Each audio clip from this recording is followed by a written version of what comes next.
we hear that there are so many different diets, foods to avoid, supplements to be able to take, so that we can be able to improve our mood. It can get a bit overwhelming.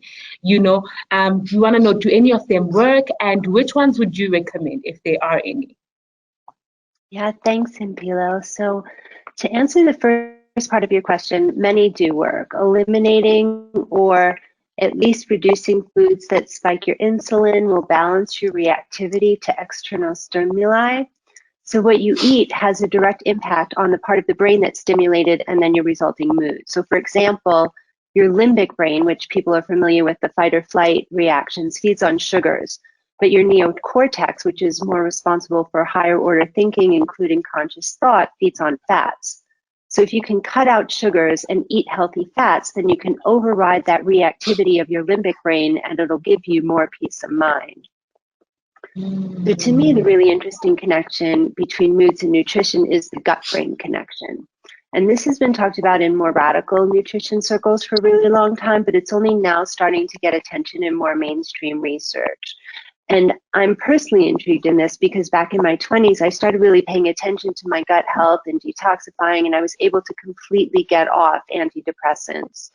And it wasn't until more recently when I learned that the gut produces 90% of your serotonin, which is a neurotransmitter that regulates mood, happiness, and anxiety. And so many antidepressants that people on the webinar may be familiar with, like Prozac and Zoloft, that are prescribed, act upon your serotonin levels.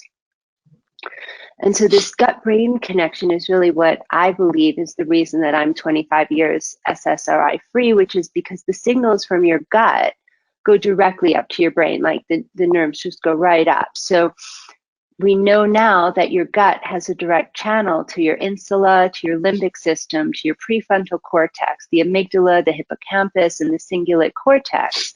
And so these parts of your brain are responsible for things like self-awareness, emotions, morality, fear, memory, and motivation. So if you find that you eat for your gut health, you'll also be eating for your mental and emotional wellness too. So practically speaking, this would mean detoxifying your gut and giving it what it needs to be at its most optimal performance. So like Bortomelo said, drink a lot of water. Don't drink coffee, it dehydrates you, it's not great. So lots of water, eat more vegetables, fewer grains, more fats, fewer animal proteins. And then if you're able, add in pre and probiotics. So prebiotics are dietary fibers that feed the good bacteria in your gut, and probiotics are the good bacteria that keep your digestive tract healthy. Yeah. Oh, wow. That's amazing. I think I, for one, didn't know many of those, facts that you have shared with us, and will definitely be implementing some of them. And so the second question, we know that exercise and meditation is good for us, but how will it help us get through the mood swings that we are having currently through lockdown? Okay, thanks for the question. So exercise and meditation reduce stress, help you sleep better, increase positive emotions, enable you to focus, and reduce your reactivity to external stimuli. So one study at Harvard found that if you jog for 15 minutes a day or you walk for an hour a day, it can reduce your chance of becoming depressed by 26%. And then obviously the additional benefit of exercise is that it can help you fend off what's now, I guess, being called the quarantine 15, when people gain 15 pounds during quarantine. So for improving moods, especially if you don't have a lot of time, my top 3 exercises are jumping on a trampoline, twists, and headstands. So I'll tell you a little bit about the benefits of each of them. So the benefit of jumping, and okay, trampoline, I know you think ginormous, but you can get these small little rebounders. So my trampoline is about 1 meter in diameter. And the benefit of a trampoline is that it burns more calories and raises your heart rate more quickly than jogging.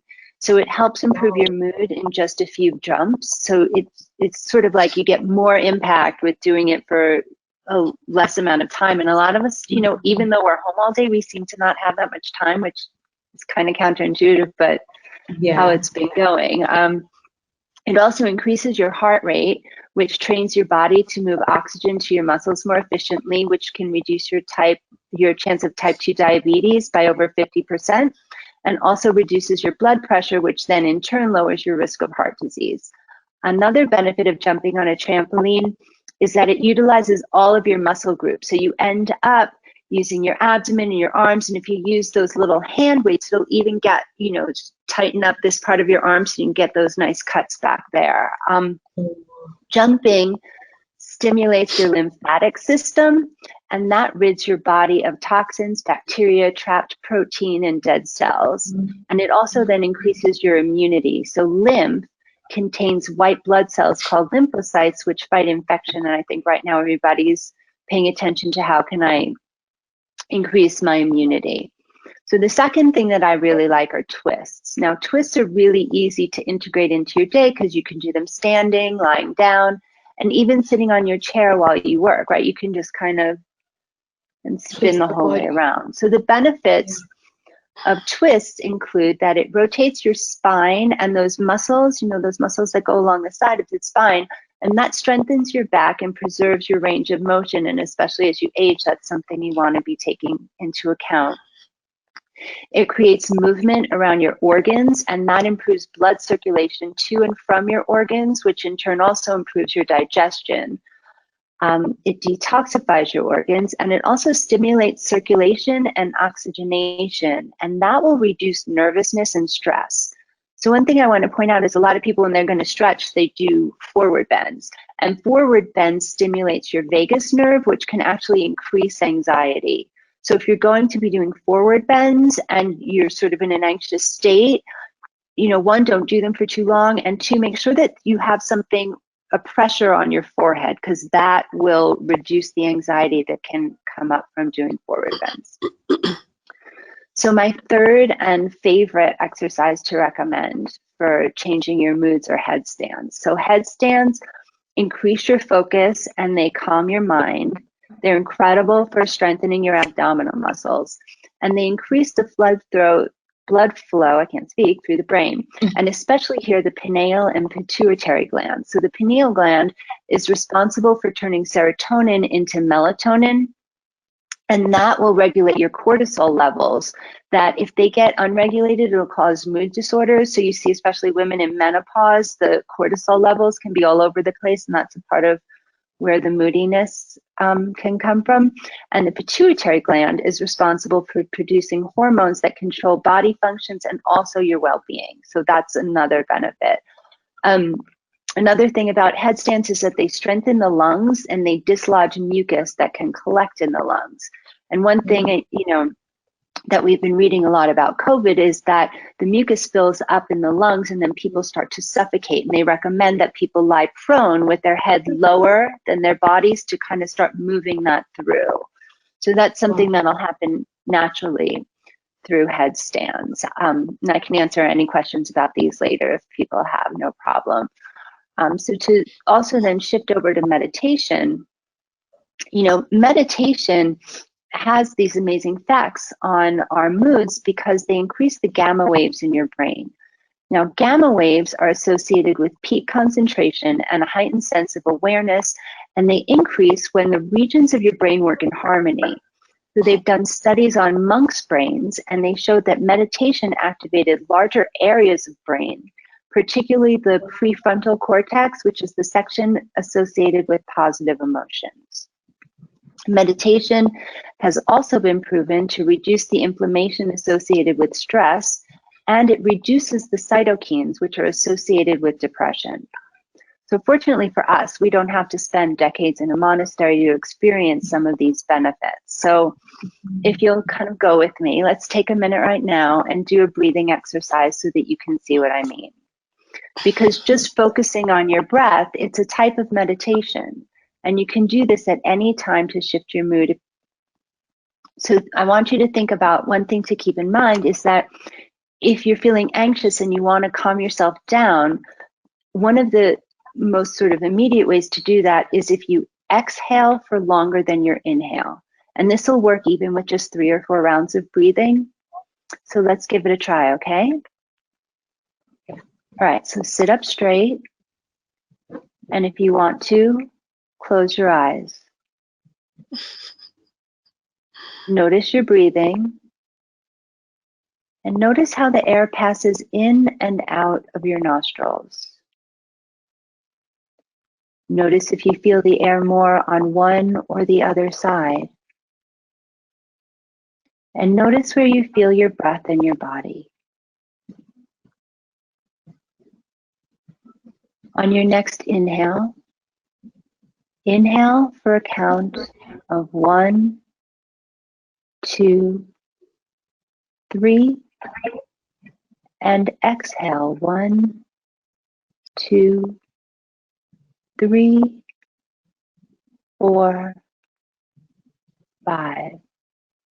And again, inhale 1, 2, 3, and exhale 1, 2, 3, 4, 5.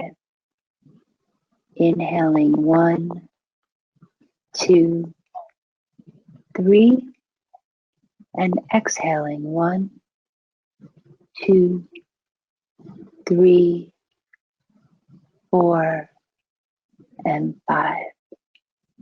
Inhaling 1, 2, 3, and exhaling 1, 2, 3, 4, and 5. And now return to your normal breathing and notice any shifts in your awareness and notice how you feel. And when you're ready, you can open your eyes.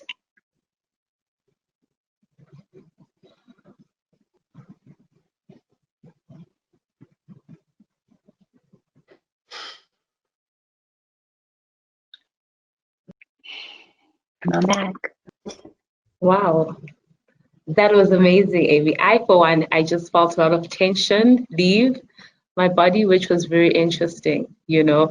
And I think a thought that came in my mind was like, wow, this can actually help with like sleeping as well, just like easing you into, you know, that very like restful kind of sleep. So that was really so helpful. Thank you so much for that. And so the final question that I have is that so many people are dealing and facing challenges with anxiety due to the pandemic. And so could you guide us through maybe even a short meditation or that could help to just like reduce this anxiety, just so that we ourselves can then be able to do it ourselves at home? Yeah, of course. We can do we have time? I can do like a 3-minute meditation. We're okay on that, Mpilo? Yeah, I think 3 minutes should be good. Okay, so this is a short meditation, and this is specifically focused on anxiety, although it also works really well if you're trying to fall asleep, and you can use it on other members of your family. You can do it with them as well. And this meditation specifically resets your fight or flight system. And the fight or flight is the common name for the hypothalamic pituitary adrenal axis, so HPA. And the HPA axis produces adrenal and cortisol, which are steroid hormones. And after a few months of age, humans lose the ability to reset this. So it's really good to know this exercise. So the way that we reset the HPA axis is by tuning the second chakra to the rhythm of the heart chakra. So if you could take the slide off the screen just for a moment, please.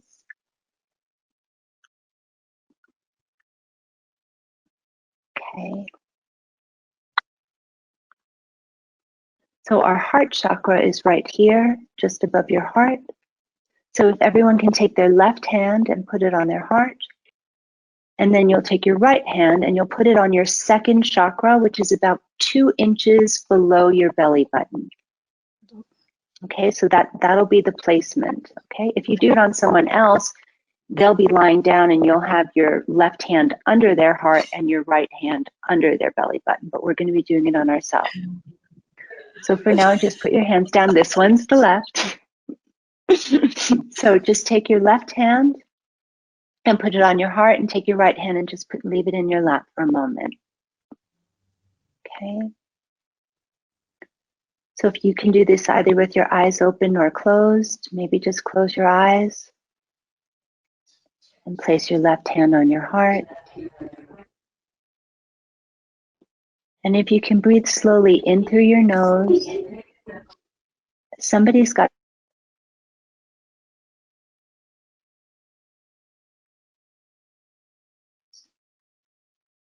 and out through your mouth.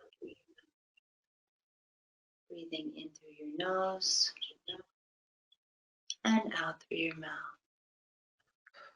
I'd like you to just start to feel your heartbeat.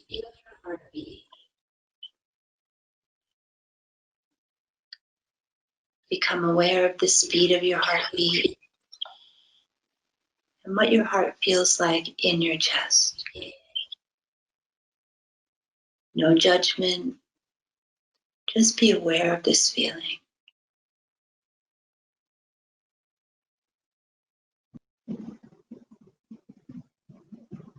Now I'd like you to imagine the heartbeat of Mother Earth. Imagine what the heartbeat of our planet feels like and its rhythm.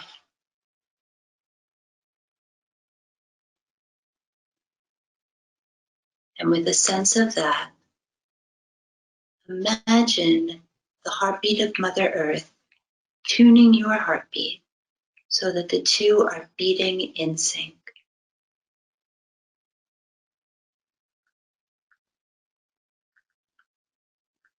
Allowing your heartbeat to slow down and to meet the heartbeat of the Earth. Once you feel your heart connected to the heartbeat of the Earth, breathe there.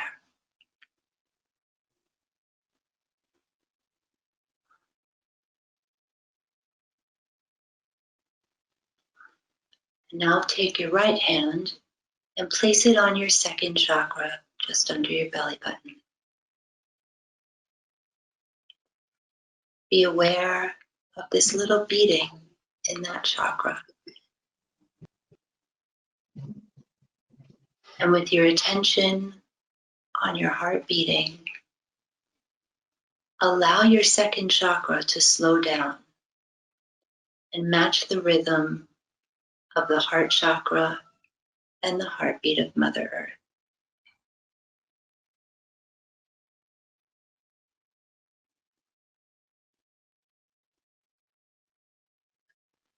As your second chakra slows down and your heart is beating at this pace in sync with the heartbeat of our planet, allow yourself to breathe.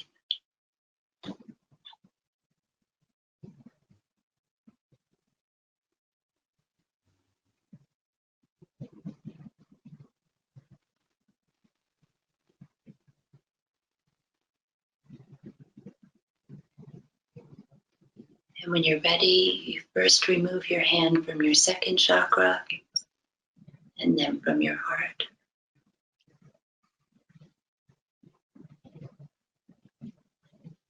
And now you can open your eyes.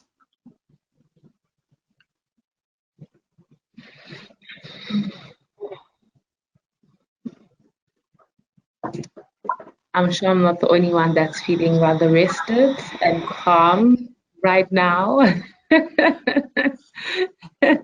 Amy, are you trying to send us off to sleep?